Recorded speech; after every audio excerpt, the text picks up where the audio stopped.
नमस्ते। अचानक सारे मैसेजेज आने शुरू हो गए कि भाई रात को पाकिस्तान ने हरकत करी थी फालूदी की एयर स्ट्रिप पे अटैक करने की, और उसको अपने डिफेंस सिस्टम ने रोक दिया है।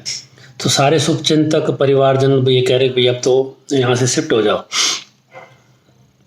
ऐसे नहीं होता है, मैदान नहीं छोड़ना होता है। अपने को दो चीज़ पे भरोसा स्ट्रांग होना चाहिए। पहला अपने आर्मी पे, जिसके पास में दोनों मैकेनिज्म बहुत स्ट्रांग है, डिफेंस भी और अटैकिंग भी।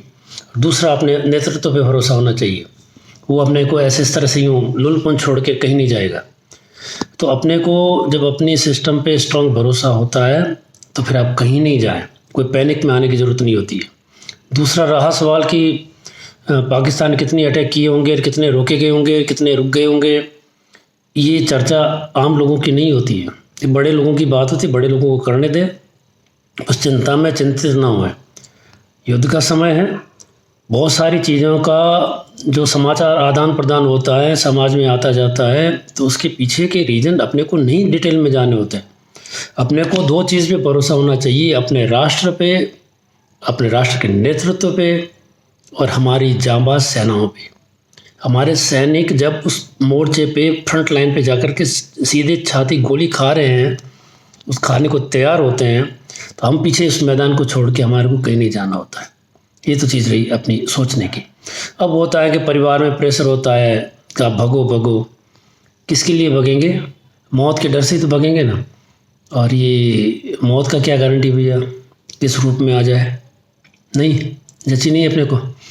अगर आपको मन में भय है, ज़्यादा ही भय है, तो शांत रहिए, सूचनाएं नहीं सुनिए। प्रशासन बैठा है, शासन बैठा है, पुलिस तंत्र बैठी है, आपको सूचना मिलेगी, सुरक्षा के लिए सूचना मिलेगी कि आपको किस तरह से सुरक्षित रहना है, किस वक्त क्या करना है। ब्लैकआउट करना तो ब्लैकआउट करेंगे, खुद की सुरक्षा के लिए, राष्ट्र की अस्मिता के लिए ब्लैकआउट करेंगे। मूवमेंट नहीं करनी हो तो मूवमेंट नहीं करेंगे।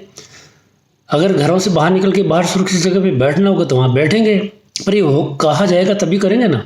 यूँ पैनिक में आने से तो कुछ नहीं बनता है। तो सभी लोग शांत रहें, सूचनाएं ज़्यादा इकट्ठी ना करें, ज़्यादा सूचनाओं पे विश्वास ना करें। जो बड़ी सूचनाएं आ रही हैं तो वो बड़े लोग उसके लिए सॉर्ट आउट करने के लिए बैठे हैं, सिस्टम है, मैकेनिज्म है उसका। एक कुशल हाथों में नेतृत्व है देश का, एक स्ट्रॉन्ग नेतृत्व के हाथ में अपना देश है अभी। और अपना डिफेंस सिस्टम उस बाबा ने तकड़ा बना के रखा है।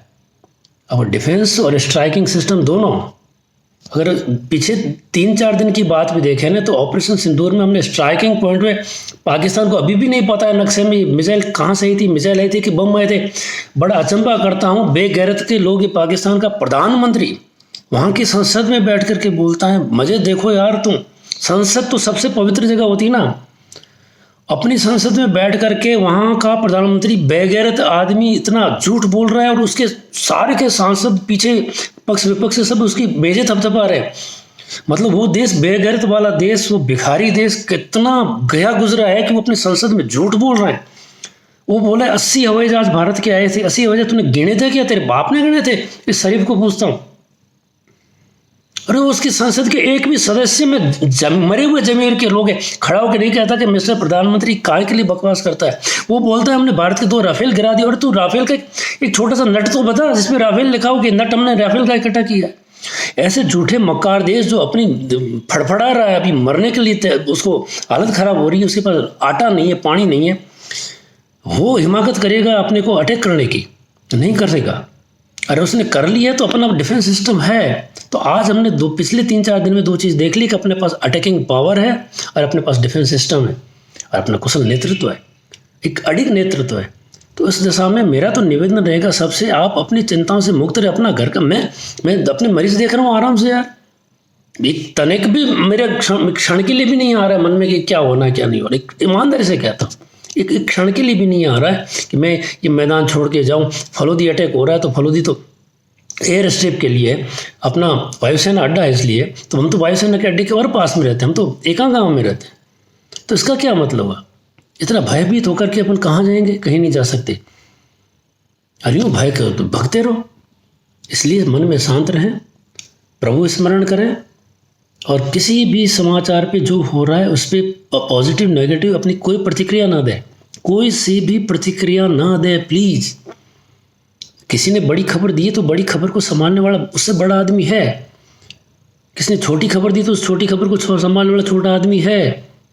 आप और हम हमारी ज़िंदगी को शांत और संयत तरीके से गुजारें, उछल कूद नहीं मचाएं, पैनिक में नहीं आए, भय में नहीं आए, भयाक्रांत ना हो, दूसरे को भय की खबरों के फटाफट बांटने के लिए ना लगें। कोई भय की खबर आपके पास आ गई तो उसको थोड़ा शिव जी की तरह यहाँ रोको ना यार, तो लड़ सब उल्टियाँ करते हो, अरे अरे follow the attack, follow the attack. कोई फॉलो दी अटैक नहीं है। अपना सिस्टम, अपने जांबाज सैनिक, अपना नेतृत्व, उसके भरोसे हम लोग शांति से रहे, आनंद में रहे, कुछ भी नहीं बिगड़ने वाला। अगर आध्यात्मिक हो मन में चेतना जगाओ। लोंगे वाला माँ तनोट माता ने किया था ना, यहाँ लटियाल माता बैठी है ना आपकी, क्या क्या तकलीफ है। सुरक्षा, मानसिक सुरक्षा, आध्यात्मिक सुरक्षा देवी शक्ति देगी, और बाकी जो भौतिक जगत में जो सुरक्षा है सैनिक दे रहे हैं, लड़ाकू सिस्टम दे रहे हैं, डिफेंस सिस्टम दे रहा है, नेतृत्व दे रहा है। नेतृत्व सो थोड़ी रहा है अपना कोई, एक सैनिक, एक अधिकारी, एक भारत का राजनीतिज्ञ भी अभी सजग है, सारे सजग है। तो इसलिए आम नागरिक बस जो आपने को बताया जा रहा है उसकी पालना करें, पैनिक में नहीं आए, बिल्कुल नहीं आए। आपने देखा इसराइल में एयर डोम से वो किस तरह से आयरन डोम से ऊपर से मिसाइलों को रोक रहा है, नीचे लोग पार्टी कर रहे हैं, जरूर उसने दिखाने के लिए दुनिया को कि हम भय में नहीं जाते। तो हम तो हिंदुस्तानी यार, इतिहास ही हमारा पन्ने खोल के देखे तो यही रहा है।